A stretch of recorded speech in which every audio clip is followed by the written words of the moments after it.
Hey guys, my name is Vulkan and welcome to this video. As you can see, I have finished third in this global tournament, which is really exciting. It is my highest tournament finish yet. Previously, my highest was like 14th or something like that. You know, I do think that if it kept going, I could have possibly got to number one, but the tournament was only one day, so you know, I'm happy with third. And I also think Sandalia could have kept going a lot farther. He's one of my friends and he played this graveyard deck. And in this tournament I used this balloon deck, and as you can see, I only lost 3 times. I've also been using this deck on ladder. It's a super solid deck. Currently I'm 176th global. I really haven't been losing games like at all. I think since I started using it on ladder and since I used it in the tournament, I've only lost a total of like 10 games or something like that. So it's just like a really solid deck. And really the main crutch of this deck is a Lumberjack freeze combo. You really don't want to be cycling your Lumberjack and your balloon like at different times. You always want to, whenever you're playing Lumberjack, you almost always want to be playing Loon, and whenever you're playing Balloon, you almost always want to be playing Lumberjack. And that's probably the biggest mistake people make with this deck, is that they're not playing the Lumberjack and the Balloon at the same time. So really in this tournament, all that I really faced was, it was a sudden death tournament first of all, so it starts in sudden death, you know, you guys know what it is. All I really faced was Graveyard, the Balloon Mirror Match, I faced Expo, and I mean you can see Mortar there, and then Log Bait, and then 3 Musketeers. So those 5 decks are really, I faced like a couple other weird decks, but for the most part it was just like 5 decks that I always faced. So first we'll just go over, you know, Log Bait. That's just a super easy matchup, and as you can see, I had 32 draws, so I literally drew 1/3 of my games. If you look at the top player, he had 28 draws, so he's actually drawing less than me, and Sandalia was also drawing a lot more. So kind of the secret to this mode was actually, anytime you're going to lose a matchup, you just go for the draw. But I always tried to go for the win. It was just like, if I got in the last minute, I would draw just to be safe if I was losing. I think I'll go over this matchup, even though it's like super weird. I could go over the Cannon Cart Log Bait one, but it was just such an easy matchup, so instead I'll go over this. Okay, so going into this matchup, you know, my favorite starting plays of this deck are Archers is the favorite starting play. Second favorite would be Barbarill at the bridge, just to start some pressure. Third would be Splitting Guards, and then fourth would be Mega Minion. I don't really like to use my Mega Minion first play because I want to save it for defense. In other balloon decks, you can use your Mega Minion because you have like Inferno Dragon for defense, but in this deck, you usually want to try to save your Mega Minion, and you always want to, you know, split your Archers before.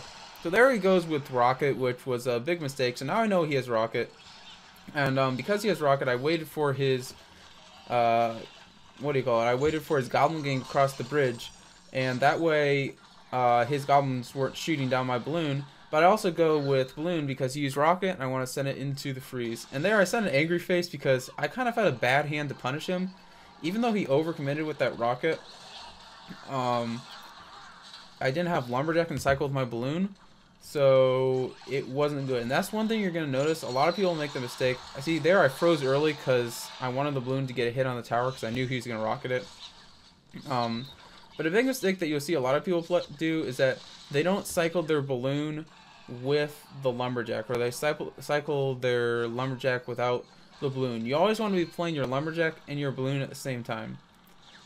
And there he goes with that, and I can actually bypass his Inferno Tower because he played it too low. So I just go in with the Balloon and get the win. If he had played his Inferno Tower 2 tiles higher, or 2 tiles lower from my point of view, or 3 tiles lower from my point of view, then the Balloon would not have been able to bypass, but since he played it in that position, I could bypass it.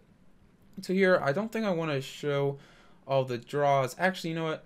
I will show this draw because, man, this was a tough matchup. And it'll go over how I play against 3 Musketeer decks. So this guy, like, he had a pretty hard counter.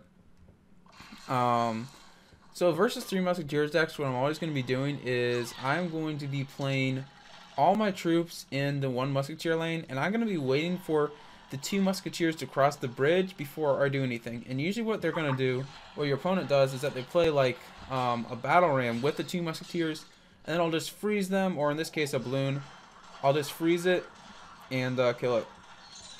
So here, he had a pretty good push on me. I didn't see that balloon coming, so I make sure to freeze the left side, and it's kind of just like really, this is really tough. I'm not going to really be able to get an offense going.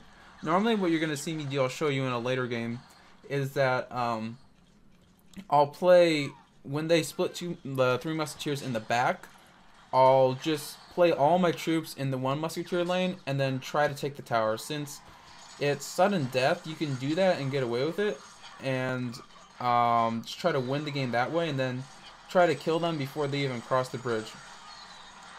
There is a good freeze. You're just gonna notice, man, I'm just defending like nothing else. And here I do go with an offense because I do have a counter push and I have 10 elixir, so it's like I might as well go in the counter push.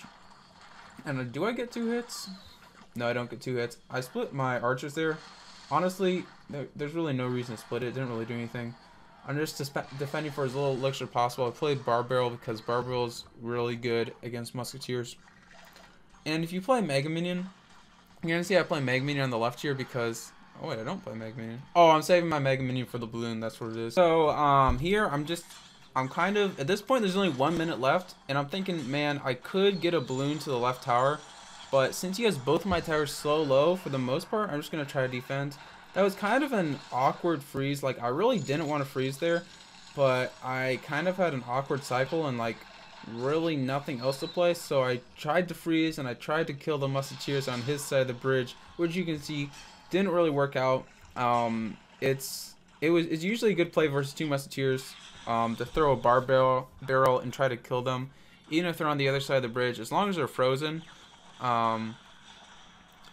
So here I have to freeze because I don't want his balloon to get death damage on the tower. If it does, he will win the game.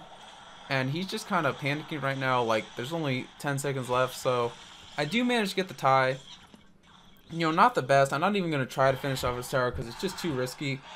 So, kind of an awkward game. I never really got into a good cycle because he never like did anything or overcommitted on offense, or never like wasted a freeze when he shouldn't have frozen. So it was a good game, and it was well played by him.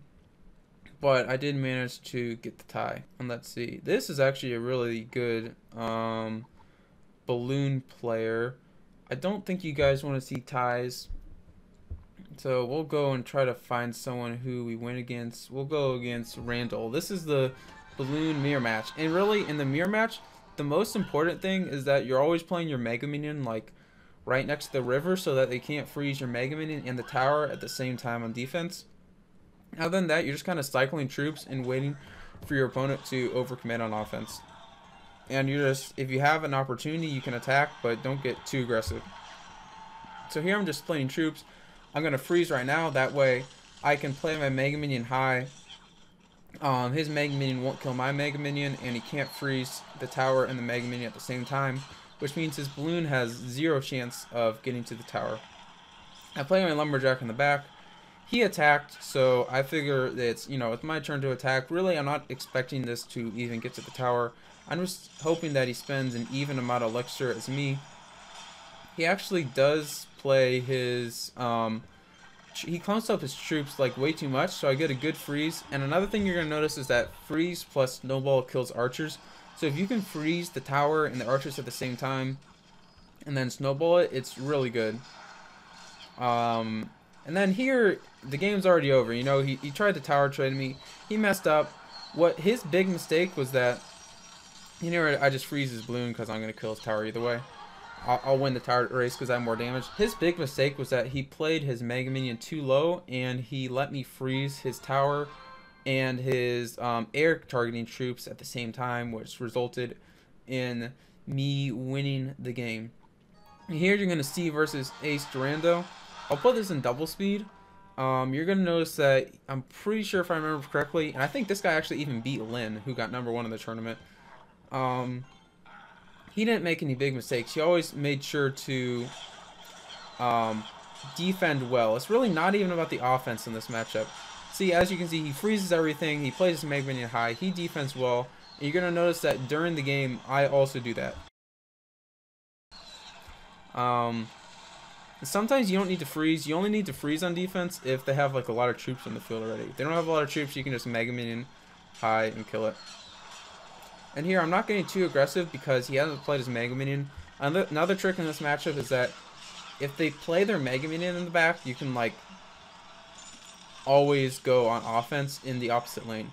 And sometimes you'll even see that like I'll switch lanes even. He's playing his Lumberjack in the back. He knew that I had Mega Minion in hand. He actually could have gone Balloon opposite lane there potentially, but it would have been kind of risky on his part. And there I do go with the offense because he uses Mega Minion inside a cycle, but he keeps freezing high, and that is the correct place to freeze. I kind of have him on the defense right now. Sometimes in this matchup versus good players, you're on the offense. Sometimes you're on the defense, but if versus a good player, it's always a tie. It's really only when your opponent makes a mistake that you can actually win with this short of overtime. And there he keeps defending high, or freezing high, and he keeps defending, and he wins the game. I mean, Expo's always tie because what they can do is they can just defensive Expo, like, you know, not even at the bridge, just play on defense like a cannon or something, and then they can just always pull my troops into the Expo, so it's actually really hard to win versus Expo. We won't go, actually, with Baby Dragon and Ice Wizard, if they don't have Mega Minion, it's actually really not that hard to win. We'll go ahead and watch this one first because this is a super quick game. What you're going to notice is that as soon as I identify that they're like a graveyard deck or another balloon deck with Tornado and Ice Wizard, if they're like an Ice Wizard or like a Splash Yard deck, what you're always going to want to be doing is as soon as they cycle any card in the back, you just go like Lumberjack Balloon opposite lane. And it like it's really hard for them to defend and get a positive elixir trade from. So here you see as soon as he goes Valkyrie in the back, he is down 4 elixirs, so I go Lumberjack Balloon opposite lane. He tornadoes, so as you can see, a balloon under rage like can pretty much bypass a tornado no problem. Like the tornado has way less of an effect on that balloon. Here you see I got a ton of damage on his tower, and I just keep up the pressure. I will just go with balloon again.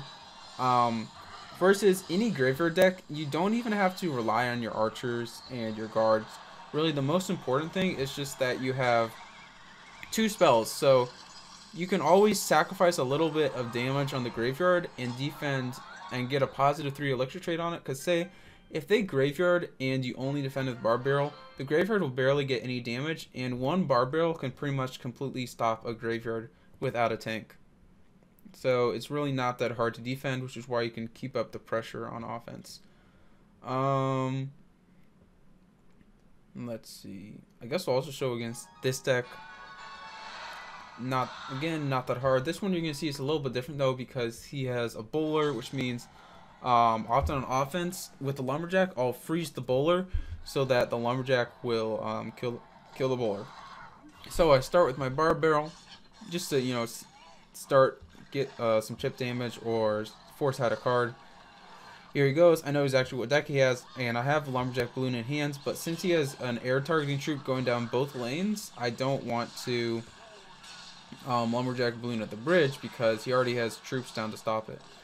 But here, I think I am going to go on offense just to keep up my cycle because he's still going to have to tornado or use another troop to stop this balloon. Otherwise, the balloon would get hit on the tower, and I knew that.